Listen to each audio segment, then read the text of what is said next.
the expansion of BRICS with the extension of invitations to 6 more countries, including Argentina, Egypt, Ethiopia, Iran, Saudi Arabia, and the United Arab Emirates, marks a historical milestone in strengthening both the momentum of BRICS cooperation and the solidarity of the global South. The experts in Pakistan see the BRICS now as more inclusive and democratic in nature that can better redress the global imbalances plaguing the world for long.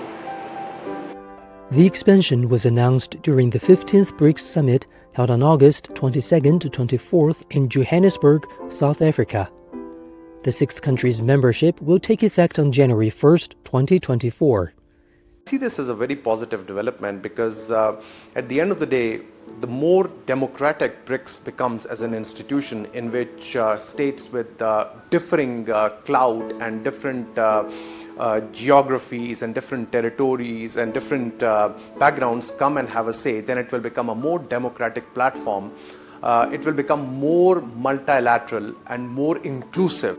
We feel that the BRICS is an ideal platform to provide voice, to be a more democratic platform basically for the countries from global south, from the developed world, from the Asian countries, from Africa. Since its inception, BRICS have long strived for global development and worked together to promote the implementation of the United Nations 2030 Agenda for Sustainable Development and enhance the well-being of its member countries and their people. BRICS now is a platform where a lot of this money can go into the real economic development in the fulfillment of SDGs, where the ordinary people will be part of the financial system, of the economic system, and the new economic order which will emerge out of BRICS will be more inclusive and more democratic in nature. And I sincerely hope that BRICS continues to get further momentum from the world.